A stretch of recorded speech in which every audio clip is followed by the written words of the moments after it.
Hi hello வணக்கம் நண்பர்களே. தேநீர் பல நூற்றாண்டுகளாக மக்களால் அதிகம் விரும்பி குடிக்கப்படக்கூடிய ஒரு பானமாக இருந்து வருகிறது. இது புத்துணர்ச்சியூட்டக்கூடிய சுவையை கொண்டுள்ளது, ஆன்டி ஆக்சிடென்ட் பண்புகளை கொண்டுள்ளது, புற்றுநோய் எதிர்ப்பு விளைவுகளை கொண்டிருக்கு. கூடுதலா இது செரிமானத்தை ஊக்குவிக்குது, இதய நோய் உட்பட பல நோய்களுக்கு எதிராக போராட உதவுது. இருந்தாலும் நீங்க உணவு உண்ட பிறகு அதை அளவா எடுத்துக்கொண்டா மட்டுமே அதனுடைய பலனை நீங்க பெற முடியும். நீங்க ஒரு நாளைக்கு 4 கப் பிளாக் டீக்கு மேலும் சாப்பிடக்கூடாது.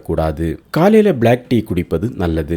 இரவுல உங்க உடல்ல படிப்படியா நீர்ச்சத்து குறைய ஆரம்பிக்கும். இது உங்க இரத்த அடர்த்தியை அதிகரிக்கும். அதனால காலையில எழுந்தவுடன் பிளாக் டீ குடிப்பது உடலை நீர்ச்சத்தோடு வைத்திருக்கும். அதே வேளையில அந்த நாளை உற்சாகமாக தொடங்குவதற்கு உடனடி ஆற்றலையும் கொடுக்கும். மேலும் பிளாக் டீயை காலையில உட்கொள்வது உங்களுடைய கவனம் மற்றும் நினைவாற்றல் திறனையும் மேம்படுத்தும். கூடுதலா இது இரத்தத்தை நீர்த்து போக செய்யும், செரிமானத்தை ஊக்குவிக்கும், வயிற்றை சுத்தப்படுத்தும். வெறும் வயிற்றுல பிளாக் டீ குடிப்பது ஒரு சில பிரச்சனைகளை ஏற்படுத்தும் என்பதால காலை உணவுக்கு பிறகு குடிப்பது நல்லது. மதிய உணவுக்கு பிறகு பிளாக் டீ குடிப்பதால் ஏற்படக்கூடிய ஆரோக்கிய நன்மைகள். தேநீர் அருந்துவதற்கான மற்றொரு சிறந்த நேரம் மதியம். மதிய உணவுக்கு பிறகு ஏற்படும் அழற்சி எதிர்ப்பு மற்றும் ஆக்சிஜனேற்ற பண்புகளை குறைக்க தேநீரை இந்த நேரத்தில் எடுத்துக்கொள்வது சிறந்தது. இது நீண்ட காலத்திற்கு செரிமான பிரச்சனைகள் மற்றும் நோய்களை தடுக்கக்கூடியது. அதே வேளையில விரைவான செரிமானத்திற்கும் உதவுது. கடினமான உணவை உட்கொண்ட பிறகு பிளாக் டீயை உட்கொண்டால் உடனடியா இலகுவா உணர்வீர்கள். இதுல வைட்டமின் இ மற்றும் உங்க உடலுக்கு தேவையான பல அத்தியாவசிய வைட்டமின்கள் உள்ளது.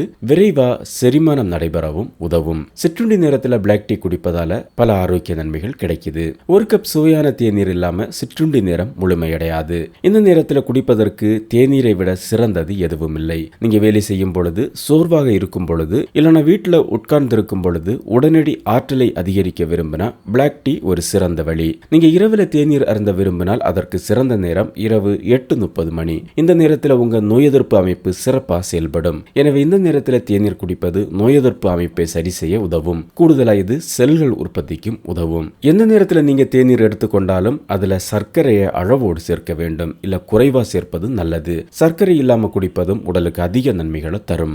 எந்த ஒரு உணவாக இருந்தாலும் சரி, எந்த ஒரு பானமாக இருந்தாலும் சரி, அதை அளவோடு எடுத்துக்கொள்வதே நல்லது. அதனால தேநீர் ஆரோக்கியம் நிறைந்ததா இருந்தாலும் அளவுக்கு அதிகமாக அதை எடுத்துக்கொள்ள கூடாது. அப்படி எடுத்துக்கொள்ளும் பொழுது அது வேறு பல பிரச்சனைகளையும் ஏற்படுத்தும்.